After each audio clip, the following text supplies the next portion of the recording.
for a long time, people were like, oh, we don't talk about that, or oh, we don't bring that to the whatever table. And I think we lost along the way then the opportunity to sort of practice discourse that doesn't have to mean that we have the same experience or that we have the same perspective, but we can do so in a way that at least we're engaging on a deeper level. Hello, everyone. I'm Emily Drake, and this is Who's Missing. Today, we have a very special guest on the podcast, Aisha Ghori Ozaki.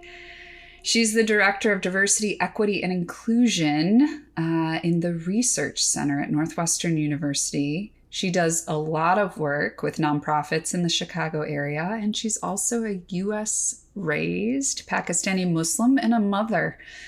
She's such an impressive person and yet so down to earth. I love talking to her about everything from social justice issues to religion to working out. And we talk about the intersection of all of that. You know, we talk about the complexities of identity, her commitment to service and to personal growth, and how it all comes together in this integrated life. It's no easy job. Also, just so you know, we do talk about Ramadan coming up. And that's because this was recorded a few months ago. So just FYI. But regardless, I left our conversation, as I always do, really and truly feeling so inspired. And I think you will too. So enjoy Aisha Ghori Ozaki.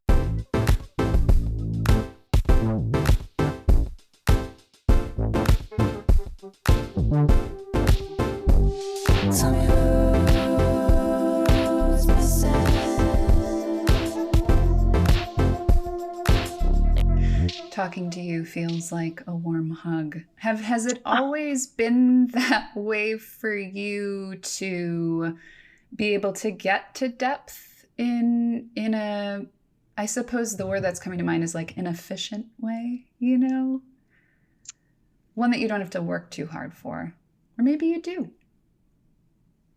You know, I don't know. I think the older I've gotten, I think I can do things in a way that if there's trust in place, I can get there really fast, or I can help somebody else get there really fast. I think if everybody didn't feel the same way, then I can be efficient, but maybe we'd be real sort of surface level and move forward. I know in like crisis moments, if the crisis is not mine, I'm really good at sort of like figuring out how to sort of, can we get somebody what they need, or sort of get, maybe a little bit of de-escalation. And, this is probably a strange thing to say, given there's other dynamics here, but smiling has been something that is just sort of who I am, not for reasons that are a little more sort of problematic, but it's just part of my actual personality. But there is something about that I think people pick up on, warmth or connection or trust or wanting to. So maybe, I think I've learned to do that as I've aged, but also I'm sure part of it is hardwired somehow. So yeah. You said something about when someone else is in crisis, I have this ability to kind of step in and de-escalate and, calm people down. I think a lot of people don't know how to do that. For those of us who might be like, I avoid crisis because I'm really just not sure what to do when someone's like in a tough spot. Is there like a step one you could offer? If someone gives you the privilege of coming to you in crisis, because really it's a privilege, right? How do you witness that? I think you said it, which is maybe just listen. And that's really hard. Actively listening, right? And you're not listening to respond. You're simply absorbing. To just stop and just, okay, what's really happening? Listen for the cues or the clues, and then maybe sometimes asking some questions back as a way of figuring out if my interpretation that I'm rushing to usually pretty quickly is what is happening, and or my approach is probably not always the approach that everybody else needs. So, testing that or confirming what somebody might need. Yeah. So that it's not just what's comfortable for me is where I go. I think sometimes I appreciate the reminder of like, it's within you. it's within you what to do. You know, it's sort of like how we're wired versus like, what's the formula? But everyone loves a tip, you know, so it's always good to offer a tip. Someone comes Yes, to you in I've been crisis, told here's to step one. lay off of all the Instagram tips has been the advice I've gotten lately. Because I'm like, Uh-huh. let me try that hack. Totally. I love a good hack. Yeah. What are you finding as it relates to, kind of the constellation of how you're spending your days these days? I know we talked about, last time we spoke, we talked about fitness. And you spoke of like this, even in the stage in your career, being strong, being important to you. Hmm. So I'm wondering, we get the gift of talking to you and you feel like a leader to me and a woman and a person who's very embodied. How are you relating to being strong in your body these days? What's changed for you? I think there's like a level of unapologetic, this approach that I think I've sort of come to terms with or accepted or embraced, any version of those perspectives that I don't know that I had for a really long time. And I keep setting, goals for myself and goals for, if people want to join me around me. And it's just been really neat, and I think Mm-hmm. some of that's come from finding spaces where I've shared in a couple of other settings, a couple women owned facilities that just kind of were like, be you, like just who Yeah. cares? And now I am not scared of them, and I think part of that comes from like, yeah, I'll try that. Everybody knows, like, if you throw out a challenge, I shall try it, I mean, I may Mm-hmm. not succeed, but I'll try it, I'll give it a shot. I don't know. So those are Yeah. just a few things.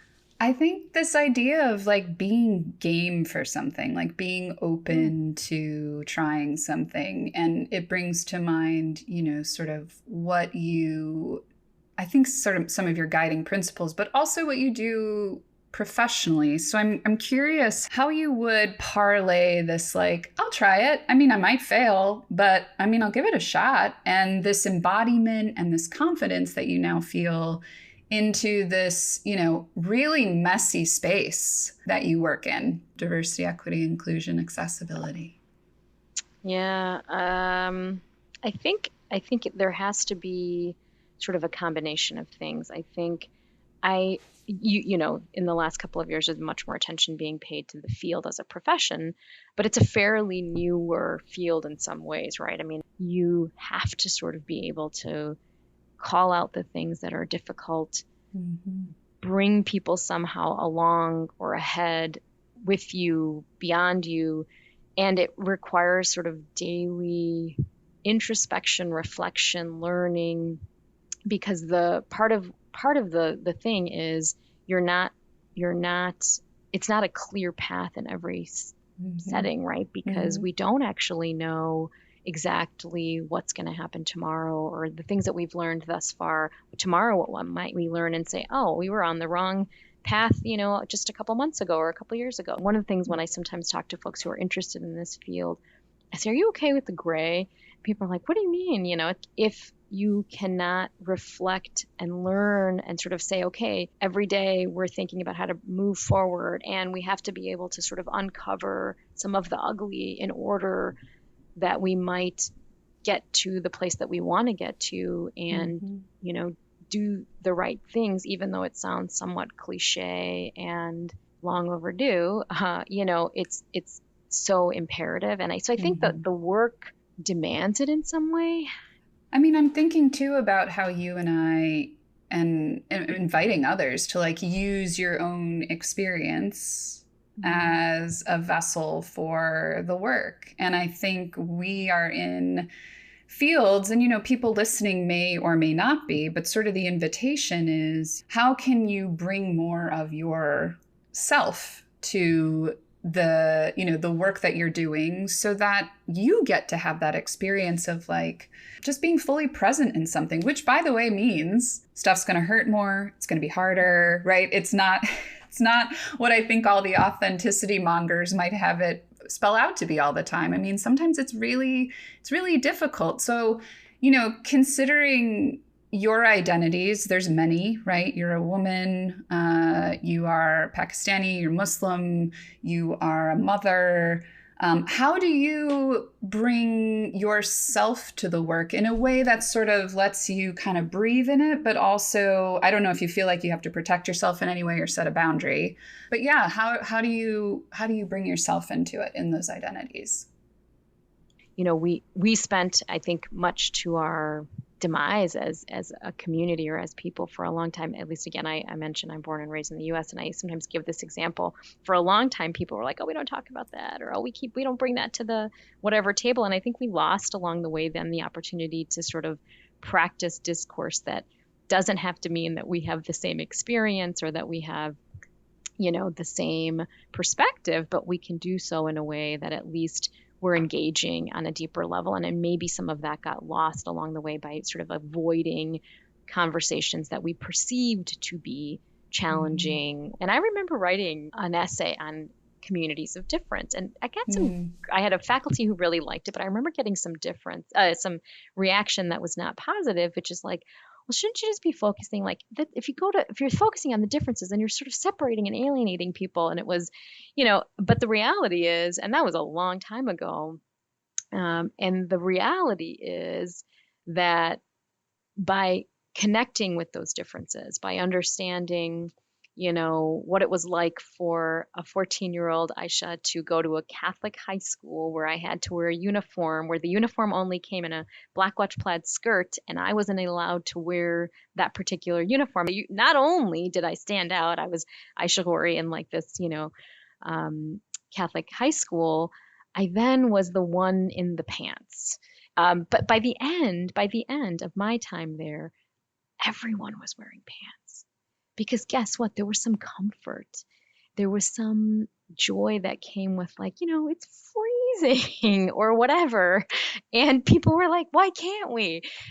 To this day, my mother, who's a professor now, talks about, you've got to advocate for yourself and the people around you. And so it was so baked into my persona at a young age. I think I talk about my experiences. We're about to enter into Ramadan for those who are maybe going to be fasting this month, and it's a big shift. It's a big lifestyle shift for 29, 30 days. You're going without, and there's all kinds of things where it's like you sort of have to go in physically prepped, but also mentally, and it's meant to be a spiritual reset, but like you also have to be prepped for, well, does that mean, and you get a lot of questions, but now being able to sort of do it in a way that I don't have to feel bad if I say, hey, I'm probably not going to go to that lunch, right? I feel much more comfortable saying that, whereas there was probably a time in my life where I wouldn't have said anything. I would have just showed up. I would have been uncomfortable, but there, whereas now it's a much more sort of seamless experience, I think. There's so many examples where I think it's just there. This thing that I don't know. I feel like I don't know. There's so many options. Even just like I remember there was a story. The gym that I was at for this is a couple years ago. This is before COVID. Wanted to do like a photo shoot to show like everybody should embrace all their body styles, right? And it's such a beautiful concept. And in that concept, it was also this idea. Well, everybody should wear like a pink sports bra and maybe maybe black leggings or something like that, so that there's a consistency, but we'll show everybody's the varieties. And one of the things I said was, hey, not everybody can show up in public like that, or be, not everybody's faith or experience, right, or, whatever. And it was an interesting moment because you could sort of say, well, then just tell them not to come or whatever. But the reaction was like, no, tell them to come however makes them comfortable. And then that becomes like a learning opportunity. So again, it shows up in different ways. It's not always probably overt, but also, so we still have a lot of work and that's just one of 100,000 things that we as people in a nation can do better. But yeah, I like this. I love this philosophy of like, come as you are. It is, again, like, well, can I come if I don't feel great? Like, will you receive me if I'm feeling anxious or depressed, or if I'm, if I'm not, and you and I are kind of like we can perform too, right? There's sort of a performative nature, especially I feel like over Zoom, where I remember the day I learned about like hiding self view and I was like, thank God, okay. Because I was like performing for myself, which was psychologically speaking, like I'm not sure what it is in the DSM that would be that psychosis, but it's just I think that this work that, and this is why I wanted people to meet you, this work we're doing is really, it's heart work, and our head has so much to say about it, right? Like, don't bring that up. That's going to make Aisha uncomfortable. Or, you know what, step back, right? So I think talking about observing Ramadan and even like what it means to you and all of that feels just courageous to me, especially when you talk about it. It's like revealing a facet that people maybe then can have just more texture about who you are as a person. It just feels courageous to me. I don't know. Does any of that resonate with you? I think probably at times, if anybody's ever been the only or the other, it does mess with you a little though too, right? So maybe, I've gotten more courageous over time, but it's taken me probably lots of tries and lots of sort of variations and different settings and scenarios, and lots of people who've given me the space or the place to be like, oh, tell me more, or what do you mean?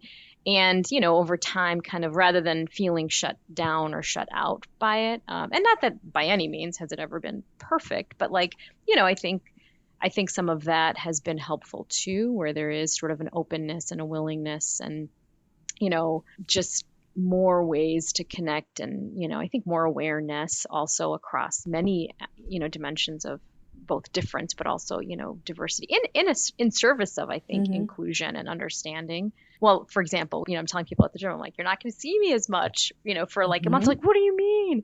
Like, I just can't do the same volume, just, energy when you're not consuming anything for 17 or 18 hours, just a different, we prepare for the struggle as well. And it's not only, the most obvious thing is like eating and drinking, but there's also lots of other components to it, right? It's like, can you give more? Can you give of yourself in other ways? Can you dedicate yourself to some, reflection and prayer? Can you minimize the things in your life that are, it's meant to be like this entire reset for the whole year. And so can I find ways to do better? Can I give more in service or more in dollars or whatever I can do in time? So much. I know. I've been in a season, I live with mental illness. So, I've been in a season that has been particularly difficult. And, just to be, you make it easy, but just to be able to say, like, I'm not available today. And as I learned to live with it, because I appreciate what you've just shared about how, like, this was a process. I wasn't just like, here I am, everybody, and there's fireworks going off, and we're just feeling real proud. And like, it is a process. And I think in my experience, it was like, well, it already is hard enough to live with mental illness. But then if you live with shame on top of it, that's like a double dose. And so I'm just going to try like being honest about it, and see how it goes. And lo and behold, and you had this experience, you just said it, I say it, and someone else is like, me too. And people are also surprised, to learn all these new facets. And it's like, yeah, I'm just there's this saying, like another bozo on the bus. Like I got stuff going on too, Yeah. I want to come back to something you said about the preparation for this season of discipline in Ramadan, because I think in this conversation about like, everybody wants the hack or wants the tips or wants like, there is a daily discipline to like, I think spiritual fitness. If we want to talk about that. And I would love to hear like you're under sort of physical and mental and emotional exceptional times, like duress, right? Like there's just a different level of giving that or I guess withholding that's happening during Ramadan. There's a tension between I have nothing to give because I'm so maxed out, and the reality, I think, of what a lot of spiritual teachings say And I think what's been my experience, which is like, that's exactly when you have an opening, because in the giving you receive sort of replenishment. How do you, as a woman, right, in both of these spaces, as a person in both of these spaces, sort of acknowledge I'm depleted, and by giving, I sort of get, it's quite a Yeah. quandary, isn't it? Yeah. I mean, that's a good one. The one thing that's coming to my mind, there is this amazement around the why you're doing something. The reason I do it in this month is because it's connected to something much deeper. And so Mm-hmm. I wonder if my ability to, and sometimes at the end of the month, we're like shocked. We're like, how on earth did we do that? And then you move on and you've passed on. So, there is something about that I think kind of is because of the purpose is so much bigger than Yes. you. I've presented at conferences. People have never known I was fasting. Right. They're like, what? Right. Weren't you thirsty? Yeah, I was thirsty. Yes. Quite thirsty. Yeah. Yeah. Yeah. I think I don't know. that really resonates for me. The purpose of why you're doing something feels like that epicenter that, everything comes from. I sometimes facilitate on what is your time and energy philosophy, because absent having one, it will just fill up. I mean, no problem, right? Like, and I can fill it up with, you want to talk about Netflix. I just started watching The Good Place, which I had never watched before. It's so great. So I wonder just about like the anchoring in that purpose. To me, that feels like a really key takeaway for everybody, right? That there is value in hard for the right purpose. Like, choose your hard is another way I would say it. Choose your hard. What's worth kind of going there for? If you'd like to, just in the name of service, as we kind of round the bend here, if there's something you feel really called to share about where you're serving and how you're serving that you want people to know about. An organization that's just really close to my heart. They're called Shy Care. They're getting out there providing a really delicious, warm meal to folks who are, unhoused or experiencing homelessness for a period of time, whatever that period of time is. There's a couple vans who go out. We've got meals and some personal hygiene things. And I think what we've learned the most, other than building some beautiful connections to people, is it could happen to anybody. A, we're not that far from it. And B, we must challenge what we know or how we know what we know. And can we pause in moments, suspend judgment? There's so much that we can unknow if we just kind of put ourselves in positions to be open. They've partnered with some incredible organizations just to be, even Shower Up is another one where, you don't, things we don't think about, right? Like, hey, where do you take a shower? What do you do with your stuff? Right. I mean, so to take such a thoughtful, compassionate approach to kind of creating a space for somebody to take a warm shower and not have to worry about their belongings, get a fresh towel, be able to sort of have something to change into and feel comfortable, safe. Wonderful. I mean, I feel like we're going to end where we began, which was really, it's in the listening, it's in the eye contact, it's in the, sort of like, I feel you, right? Like I'm here witnessing you in this moment, that I think makes you someone that I care for deeply, but also allows us hopefully to model that, by doing that, we get to connect, and be changed and have like set aside everything you think because you're about to have this experience, right? And that's really beautiful. So thank you for sharing that with us. Sure. Thank you. Thanks for asking. You're welcome.